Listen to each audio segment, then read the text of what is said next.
वर्णिवेशरमणीय दर्शनं मन्दहासरुचिराननाम्बुजं पूजितं सुरनरोत्तमैर्मुदा धर्मनन्दनमहं विचिन्तये। असतो मा गमय तमसो मा ज्योतिर्गमय मृत्युर्मा अमृतं गमयः। ओम शांति शांति शांति। આજની જ્ઞાન સભાની અંદર પધારનારા બધા જ ભગવત ભક્તોને વેદાંતાચાર્ય પુરાણ ઇતિહાસાચાર્ય અમે ફિલોસોફી શાસ્ત્રી રાકેશભાઈના હિતપૂર્વક જય સ્વામિનારાયણ। ભક્તો, ભગવાન સ્વામિનારાયણ શિક્ષાપત્રીના 79મા શ્લોકની અંદર પોતાના આશ્રિતોને આજ્ઞા કરે છે કે એકાદશી નામ સર્વાસામ કર્તવ્યમ વ્રતમાદરાત, અને સર્વ જે એકાદશીઓ તેમનું વ્રત જે તે આદર થકી કરવું। આ પ્રમાણે ભગવાન સ્વામિનારાયણે પોતાના સમસ્ત આશ્રિતોને આજ્ઞા કરી છે। કારણ કે પુરાણોની અંદર તથા સંપ્રદાયના ગ્રંથોની અંદર એકાદશીનું એટલું મહાત્મ્ય બતલાવવામાં આવેલું છે। જેમ કે પદ્મ પુરાણની અંદર ઉત્તરખંડ અધ્યાય 39ની અંદર ભગવાન શંકર નારદજીને કહે છે, તપસ્વીનો ગૃહે યસ્ય ભુંજતે ચ દ્વિજોત્તમાઃ તત્ફલમ જાયતે નૂનમ એકાદશ્યોપવાસિનઃ।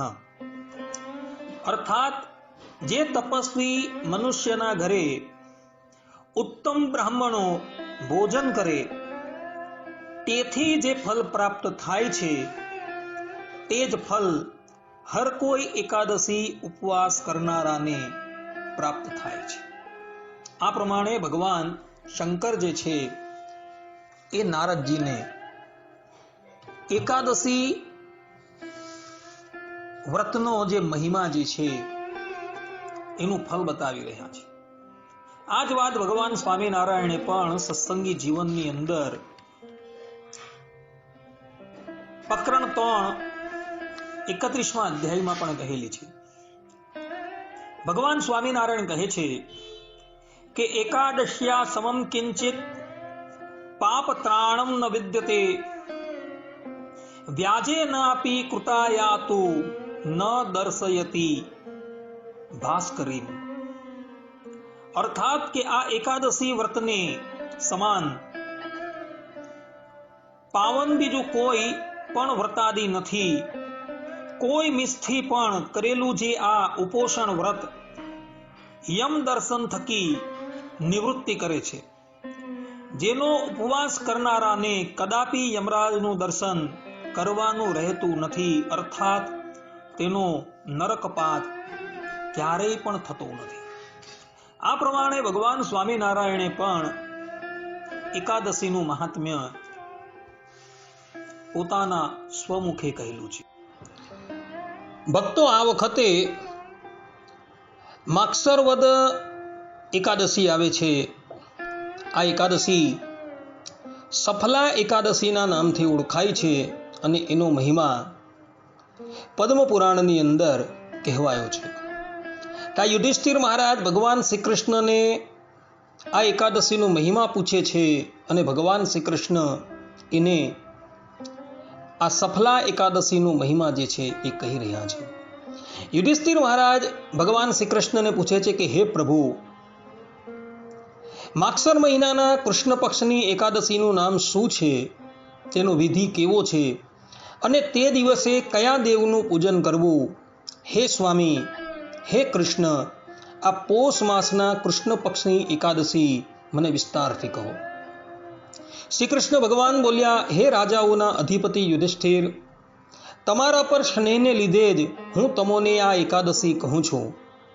હે રાજા, એકાદશીના વ્રતથી મને જેવો સંતોષ થાય છે તેવો સંતોષ દક્ષિણાવાળા યજ્ઞોથી પણ થતો નથી। માટે હે લોકોના પતિ યુધિષ્ઠિર, વિષ્ણુના દિવસરૂપ આ એકાદશી સર્વ પ્રયત્નથી કરવી। માગસર માસના કૃષ્ણ પક્ષને વિશે જે એકાદશી આવે છે તેનો વિધિ અને મહાત્મ્ય તમે એકાગ્ર મનથી સાંભળો। હે યુધિષ્ઠિર રાજા, આખા વર્ષની અંદર જેટલી એકાદશી આવે છે તે સર્વ એકાદશીઓમાં ભેદ રાખવો નહીં તેમ છે. તો પણ આ એકાદશીની કથા મહાત્મય તો નિશ્ચય સાંભળ. હવે માગસર માસની કૃષ્ણ પક્ષની સફલા એકાદશીને હું તને કહું છું અને લોકોના હિતને માટે તેનું વિધિ પણ કહું છું. માગસર માસના કૃષ્ણ પક્ષની એકાદશી સફલા એકાદશીના નામથી પ્રસિદ્ધ છે. અને એ સફલા એકાદશીના અધિપતિ નારાયણ દેવ છે. તેને પ્રયત્નથી પૂજવા. હે રાજા, એકાદશીને માટે અમે જે પ્રથમ વિધિ કહેલો છે તે વિધિ પ્રમાણે લોકોએ એકાદશી કરવી.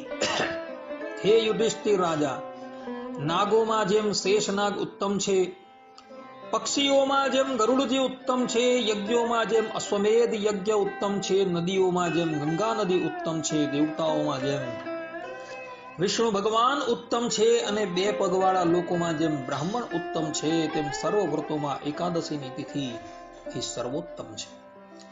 હે ભરતકુળમાં શ્રેષ્ઠ રાજા, જે લોકો વિષ્ણુના દિવસરૂપ એકાદશીના વ્રતમાં અત્યંત આસક્ત છે તે તો સર્વ રીતે મારે માનવા યોગ્ય છે. અમે સફલા નામે જે એકાદશીની તિથિ કહી તેની પૂજાનો વિધિ અમો તમને કહીએ છીએ, તે શ્રવણ કરો. તે સફલા એકાદશીને દિવસે તે સમયમાં થનારા અને પોતાના દેશમાં થનારા સુંદર ફળોથી મારી પૂજા કરવી.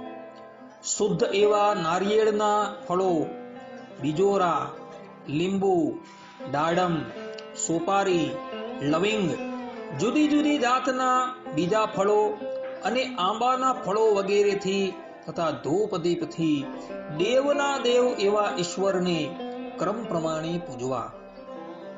આ સફલા એકાદશીને દિવસે દીપદાન દેવાનું વિશેષપણાથી કહેલું છે.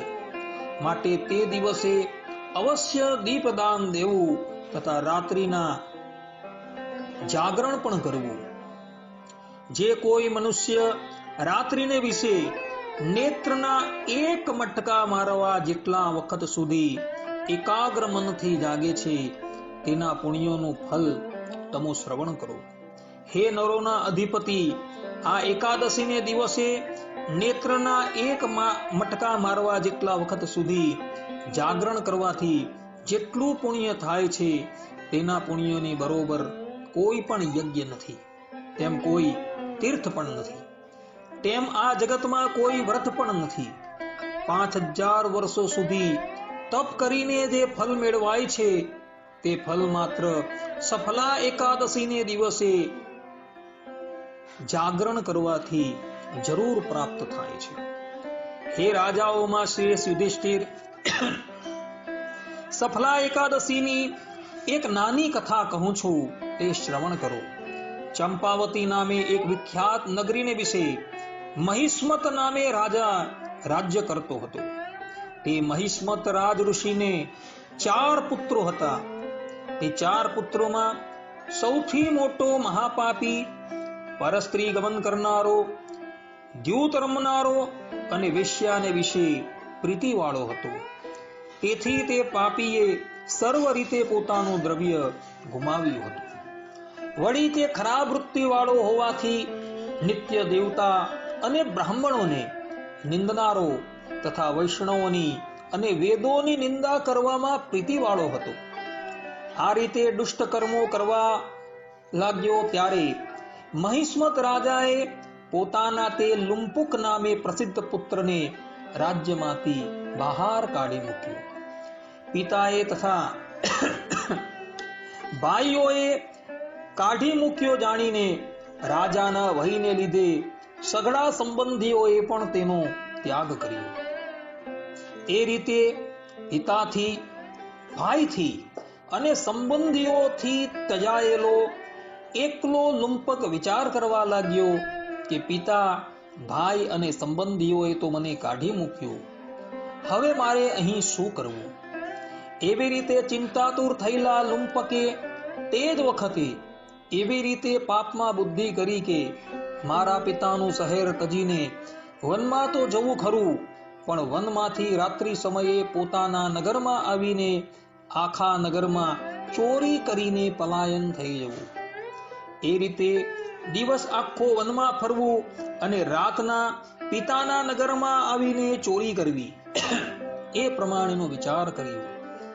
એ રીતે ભાગ્યને લીધે ભ્રષ્ટ થયેલો તે લુંપક ઉપર પ્રમાણે વિચાર કરી નગરમાંથી નીકળીને ઘાટા વનમાં ગયો. ત્યાં જંગલની અંદર નિત્ય અનેક પ્રાણીઓનો ઘાત કરતો અને હંમેશા ચોરી પણ કરતો.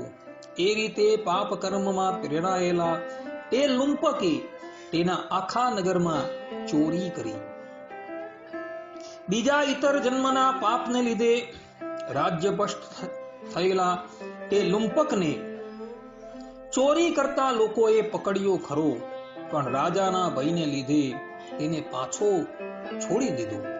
નિત્ય માંસને વિશે પ્રીતિવાળા અને હંમેશા ફળાહાર કરનારા દુષ્ટ લુંપકનું રાત્રિનું રહેવાનું સ્થાન વસુદેવના પુત્ર શ્રી કૃષ્ણ ભગવાનથી માન પામેલું હતું.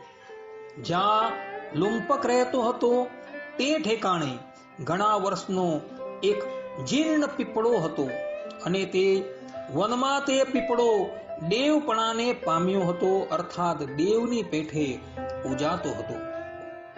ત્યાં જ તે પાપ બુદ્ધિ વાળો લુંપક નિવાસ કરીને રહેતો હતો. એ રીતે તે દુષ્ટ કર્મમાં પ્રીતિ રાખનારો ને નિંદિત કર્મ કરનારો તે લુંપક કાળ કર્મને લીધે તે જ સ્થાનકે રહેતો હતો. એટલામાં પોષ માસની કૃષ્ણ પક્ષની સફલા એકાદશીની આગલા દિવસની રાત્રિએ એટલે દશમીની રાત્રિએ વસ્ત્ર રહિત હોવાથી ઠંડીને લીધે પીડા પામેલો તે લુંપક ચેષ્ટા રહિત થયો. તાડને લીધે ઠંડીથી પીડાતો એવો લુંપક પીપળાની પાસે ગયો, પણ તેને નિદ્રા આવી નહીં. તેથી દુઃખી થઈને તે મૃત જેવો થઈ ગયો. એ પ્રમાણે રાતના ઠંડીને લીધે દાઢથી દાંતને કચડતા તે લુંપકની રાત્રિ પણ વીતી ગઈ અને સૂર્યનારાયણનો ઉદય થઈને તાપ પડવા લાગ્યો. તો પણ તે લુંપકને ભાન આવ્યું નહીં. હે પૃથ્વીના પતિ યુધિષ્ઠિર રાજા, સફલા એકાદશીને દિવસે તાડને લીધે શરીરનું ભાન ભૂલી ગયેલો લુંપક દિવસના 12 વાગે ભાનમાં આવ્યો. એ રીતે 2 ઘડીની અંદર ભાન આવ્યું. તેથી તે આસન પરથી ઊભો થયો ને જેવો હેઠે પગ મૂકીને ચાલવા ગયો તેવામાં ઠેસ લાગવાથી લંગડાની પેઠે વારંવાર ચાલવા લાગ્યો. અને જેવો વનની મધ્યમાં ગયો ત્યાં ક્ષુધા અને પીપાસાથી પીડા પામવાને લીધે એ દુષ્ટ મનવાળા લુંપકને જીવડા મારવાની શક્તિ પણ રહી ન હતી. તેથી જ તે લુંપક પૃથ્વી ઉપર પડેલા ફળોને વીણી લઈને જેવો પોતાના રહેવાના સ્થાનકે આવ્યો તેવામાં સૂર્યદેવ અસ્તાચળને પામી ગયા. તેથી અતિ દુઃખોને સહન કરતો હે તાત, હવે મારું શું થશે એમ વિલાપ કરવા લાગ્યો અને જંગલમાંથી વીણી આવેલા સર્વ ફળોને પીપળાના ઝાડના મૂળ પાસે નિવેદન કરીને બોલ્યો કે આ ફળોથી હરિ ભગવાન પ્રસન્ન થાઓ.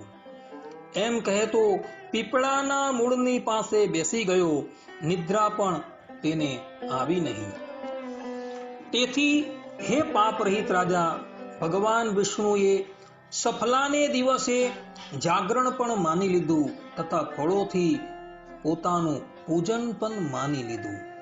આ રીતે લુંપકથી અકસ્માતે જે ઉત્તમ વ્રત થયું તે વ્રતના પ્રતાપથી તે લુંપકને શત્રુ રહિત ઉત્તમ રાજ્ય પ્રાપ્ત થયું.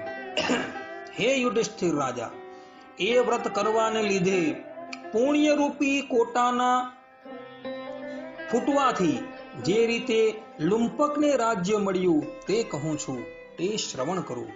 સૂર્યનારાયણ ઉગતા ટાણે દેવતાઈ વસ્તુની સામગ્રી વાળો સુંદર ઘોડો લુંપકની સમીપ આવીને ઉભો રહ્યો.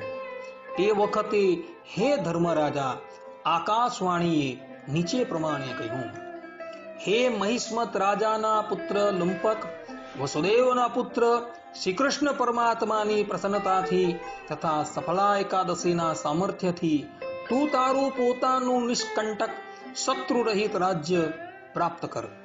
હવે તું તારા પિતાની પાસે જઈને શત્રુ રહિત રાજ્યનો ઉપભોગ કરશે. આ રીતે આકાશવાણીના કહ્યા પછી તે લુંપક બહુ સારું આટલા અક્ષર બોલ્યો. દેખલામાં તે દેવતાઈ રૂપને પ્રાપ્ત થયું. એ રીતે દેવતાઈ રૂપને ધારણ કરનારા તે લુંપકની પર વૈષ્ણવના સરખી કૃષ્ણ ભગવાનને વિશે બુદ્ધિ થઈ. એ રીતે વિષ્ણુ પરાયણ બુદ્ધિવાળો તથા સુંદર વસ્ત્રાભૂષણ પહેરેલો તે લુંપક પોતાના પિતાને પગે લાગીને ઘરમાં આવીને ઊભો. એ રીતે દેહધારી વિષ્ણુ ભક્ત લુંપકને મહિસ્મત રાજાએ નિષ્કંટક શત્રુ રહિત રાજ્ય જે હતું તે અર્પણ કર્યું અને તે લુંપકે ઘણા વર્ષો સુધી તે રાજ્ય ઉપભોગ કર્યું. જે વિષ્ણુના એકાદશી આદિ દિવસોમાં પ્રીતિવાળો અને ભગવાનને વિશે નિરંતર આસક્ત ચિત્તવાળો હોય તેના પુત્રો તથા સ્ત્રીઓ કૃષ્ણની કૃપાથી તેના મનને અનુસરનારા થાય છે. હવે રાજ્ય કરતા જ્યારે તે લુંપક વૃદ્ધ થયો ત્યારે દીકરાને રાજ સોંપી વિષ્ણુની ભક્તિમાં તત્પર થઈ શાંત મન કરીને વનમાં ગયો. ત્યાં આત્માને સાધીને વિષ્ણુ લોકની અંદર તેનો પ્રવેશ થયો. કૃષ્ણના સમીપને પ્રાપ્ત થયેલો તે ત્યાં જઈ શોક પામતું નથી. એ રીતે જે કોઈ સફલા એકાદશીનું વ્રત કરે છે તે આ લોકને વિશે યશ પામીને જરૂર મોક્ષને પામે છે, એમાં કાંઈ પણ સંશય નથી. આ લોકને વિશે સફલા એકાદશીનું વ્રત કરનારા માણસો ભાગ્યશાળી છે અને તે જન્મમાં તેઓ મોક્ષને પ્રાપ્ત કરે છે, એમાં કોઈ પણ જાતનો સંશય નથી. હે લોકોના પતિ યુધિષ્ઠિર રાજા, સફલા એકાદશીનું મહાત્મ્ય સાંભળવાથી માણસ રાજસૂય યજ્ઞના ફલને પામીને સ્વર્ગમાં વસે છે. આ રીતે પોષ મહિનાની કૃષ્ણ પક્ષની સફલા નામની એકાદશીનું મહાત્મ્ય સંપૂર્ણ થાય છે. ભક્તો, અહીંયા કથાની અંદર પણ તમે જુઓ કે લુંપક નામનો એક રાજાનો દીકરો જેને એના પિતાએ એની ધર્મભ્રષ્ટ નીતિને લઈને રાજ્યની બહાર કાઢી મૂકેલો હતો, પરંતુ અજાણતાથી એણે સફલા એકાદશીનું વ્રત કર્યું તો એનો જે દેહ જે છે એ પાપથી મુક્ત થઈ ગયો અને એ દેવતાઓના જેવું રૂપ પ્રાપ્ત કરતો હતો. અને પછી નિષ્પાપ થયેલો એરો એ પોતાના પિતાના રાજ્યમાં ગયો તો પિતાએ પણ એને નિષ્પાપ જાણીને પોતાનું રાજ્ય જે છે એને સુપ્રત કરી દીધું હતું. આ લુંપટ આ લોકની અંદર તો સુખી થયો, પરંતુ જ્યારે એ વૃદ્ધાવસ્થાની અંદર વનમાં જાય છે અને વનની અંદર પણ ભગવાન શ્રી કૃષ્ણની આરાધના કરે છે, ત્યારે એનો દેહપાત થતા એ ભગવાનના ધામની અંદર પ્રવેશ કરે છે. એટલે એકાદશી કરનાર વ્યક્તિ જે છે એ આ લોકની અંદર તો સુખી થાય જ છે, પરંતુ પરલોકની અંદર પણ એ સુખી થાય છે. ભક્તો, એકાદશીને દિવસે રાત્રિને વિશે જાગરણ કરવાનું બહુ મહાત્મ્ય બતાવેલું છે. ભગવાન સ્વામિનારાયણ સત્સંગી જીવનના તૃતીય પ્રકરણના 33મા અધ્યાયના 186 થી 188મા શ્લોકની અંદર પોતાના આશ્રિતોને આજ્ઞા કરે છે કે એકાદશીને દિવસે રાત્રિને વિશે ભગવત કીર્તન આદિ વડે જાગરણ કરવું. રાત્રિએ જાગરણ માટે વિષ્ણુ મંદિરમાં કે સંત મંડળ સન્નિધિમાં જતા પુરુષને પદે પદે અશ્વમેધ યજ્ઞના ફળની સિદ્ધિ થાય છે. તેમાં જાગરણ માટે પ્રવર્તેલા પુરુષોએ પુરુષ એવા જ સંતોના મંડળની સમીપે જવું, સ્ત્રીઓએ તો સતી સ્ત્રીઓના જ મંડળની સમીપે જવું. તે જાગરણ ભગવાનની કથા વગેરે વડે જ કરવું, પણ દ્યોત ગ્રામ્ય વાર્તા વગેરે વડે ક્યારેય પણ ન કરવું. આધારાનંદ સ્વામી હરિચરિત્રામૃત સાગર 15મા પૂરના 98મા તરંગના 30 થી 33મી ચોપાઈની અંદર સ્પષ્ટપણે કહે છે કે ભગવાનને રાજી કરવા માટે શ્રદ્ધા રાખીને જે એકાદશીનું જાગરણ કરે છે તેનું ફળ હરિભક્તને અવિચલ અક્ષરધામમાં મળે છે. જે એકાદશીના 4 પહોરનું જાગરણ ન કરી શકતો હોય તો તેણે 3 પહોરનું જાગરણ કરવું અને તેમાં શ્રદ્ધાયુક્ત થઈ ભગવાનના નામની ધૂન કરવી. જેનાથી 3 પહોરનું જાગરણ ન થઈ શકે તેણે 2 પહોર સુધીનું જાગરણ કરવું અને 2 પહોરનું પણ જાગરણ ન થઈ શકે તેણે 1 પહોરનું એટલે કે 3 કલાકનું જાગરણ તો જરૂર કરવું.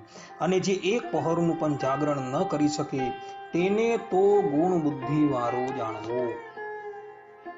અર્થાત કે જાગરણ ન કરનારો જે છે એને કેવલ ગુણ બુદ્ધિ વાળો જાણવો. અર્થાત કે એ વ્યક્તિ જે છે એ એકાદશીના ફલથી વંચિત રહે છે.